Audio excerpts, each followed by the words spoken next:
What's going on, everybody? I hope everyone's having a fantastic evening, afternoon, pre-noon, no matter where you are in the world. I'm Hasan Piker, and this is the HasanDaily broadcast coming to you live from sunny California, Los Angeles, folks. We're live and alive, and I hope all the boys, girls, and MBs are having a fantastic one because today's a beautiful day. Today's a wonderful day. Today is Thursday, also known as Norm Day. Norman Finkelstein. Whoa, what the fuck? Yeah, my interview with Donnie O'Sullivan, pieces of it are also out. He's just teasing us at this point. Little tickles, little teases. Look at that. It's coming out on Sunday, baby. Guys have failed so publicly and so spectacularly that it has caused people to seek out alternatives. I see challenges from the quote, progressive left, unquote.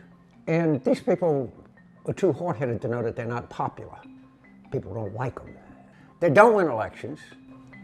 They never run against Republicans. They just run against other Democrats. It's so funny. This is literally the same meta always. You wearing the same jacket? I am. There's nothing different about what James Carville is saying than what Neera Tanden is saying, than what the dumbest liberal on Twitter is saying. They all repeat the same talking points over and over again. It's so funny. It's just such a dumb thing to say. Carville's married to a Nazi, by the way. Carville is a Nazi himself. And their only message is, we're going to blow everything up. James Carville says this is all going to implode at the general election. Yeah, as opposed to previous neoliberal Democratic candidacies that have been spectacular successes so far. Hillary Rodham Clinton in 2016 and Kamala Harris in 2024. There are a lot of people who are just like, this is not working. Cost of living crisis is completely out of control. Democrats haven't done anything about it. Republicans haven't done anything about it. There has to be a different alternative. I have one simple philosophy about politics. Winning is everything, stupid. Okay, then win the primary. Like, does he not realize that the primary is also an electoral competition? I just do not understand what the argument is here. Let's think of somebody. Bernie Sanders. Bernie Sanders ran for president twice. Yeah, he lost. He lost. Great point, right? So why are you complaining about your guys losing the primaries? You literally saw a couple insurgent candidates, DSA candidates, win their primaries against long-term incumbents. And you immediately said, we got to do a schism. We got to do a schism. Get it out of here. That's not my party. It's so funny. It's so funny. He's like, but also Bernie lost. Okay, well, now you're losing. You know what I mean? Old people in this country want to burn it before they die. No, every day. Look. We're going to be talking to one of the best and brightest in the boomer class today. So I can't be doing too much generational resentment. But every day that goes on, and I know this is reactionary, the only politics that matters, the only struggle that matters is class struggle. There is no such thing as generational politics. However, every damn day that goes on, every time I hear from the old guard, like a James Carville type, or just the average boomer that's being interviewed as a median voter on television, I'm like, oh my God, these people, they want to literally destroy the planet before they go out. That's all they care about. Like, boomers live for one thing and one thing only, which is to ensure that the generation that comes after them eats shit and lives in a worse predicament overall. Boomers love two things: voting, well, three things: voting, fucking, and making sure that that ladder is pulled up. Boomer resentment and boomer entitlement. Oh my God. Let's play this one more time. I think these guys have failed so publicly and so spectacularly that it has caused people to seek out alternatives. I see challenges from the quote, progressive left, unquote. And these people are too hard-headed to know that they're not popular. People don't like them. They don't win elections. They never run against Republicans. They just run against other Democrats. And their only message is, we're going to blow everything up. James Carville says this is all going to implode at the general election. Yeah, as opposed to previous neoliberal Democratic candidacies that have been spectacular successes so far. Hillary Rodham Clinton in 2016 and Kamala Harris in 2024. There are a lot of people who are just like, this is not working. Cost of living crisis is completely out of control. Democrats haven't done anything about it. Republicans haven't done anything about it. There has to be a different alternative. I have one simple philosophy about politics. Winning is everything, stupid.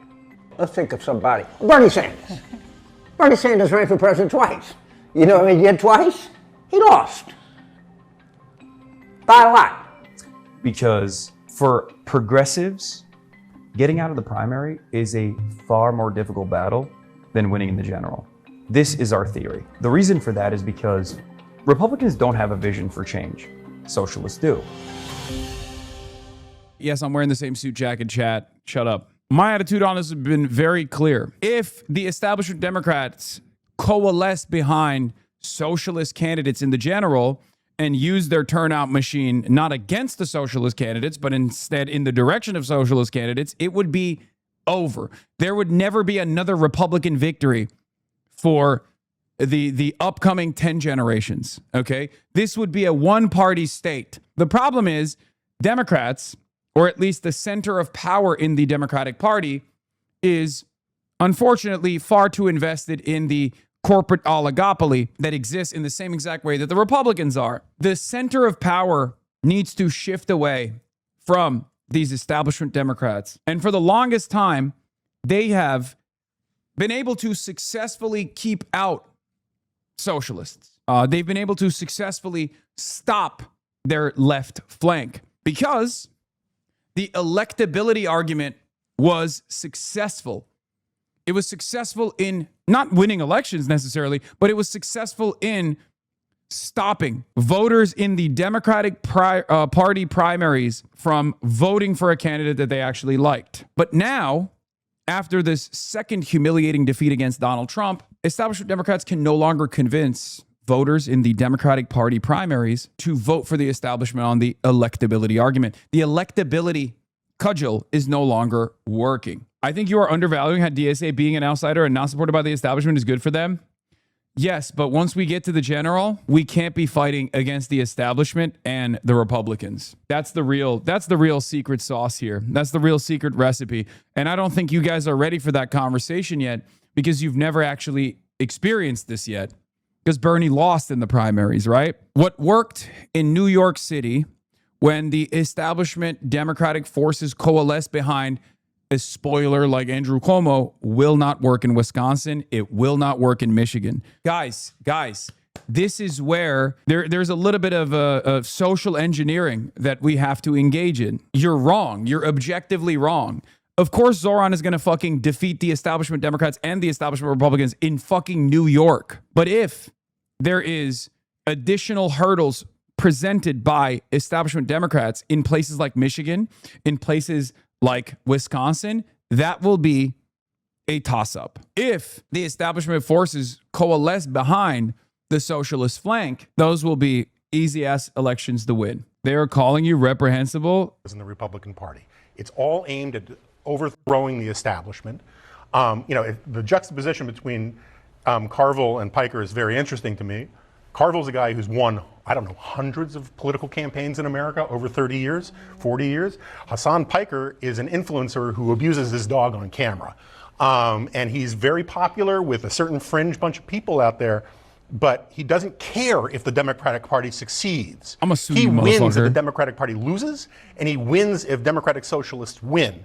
His interests are not aligned with winning in purple states, in swing states, and the nasty. like. And that's now they're doing defamation. DSA, and a lot of DSA leaders admit as much. That's crazy. That voters want. This is something that most mainstream media has not touched because they know it's defamation. They're in such a panic state that they're now moving on to like Fox shit that Fox News won't even do. Like Fox News won't even cover that. Fox News won't even say that because they know it's defamation. That is unbelievable that CNN is now entertaining defamation when Fox News wouldn't even touch that. I just want to push back on the idea that Zoran Mamdani is like delivering. I mean, he's delivering great social media content, Agreed. And a lot of these Oh, folks, they're the so Sheen, butthurt. one of the Oh, they're differences so between mad. Hasan Piker and Nick Fuentes is production value, about 6 feet, and somebody who can bench maybe 300 pounds in Hasan Piker, and I don't know what Nick Fuentes can do, but he's got a little noodle I arms. can't, but thank you. But when it comes Glaze! to Zoran Mamdani, he's doing this Glaze! fantastic social On media cost. content. He is delivering on cost.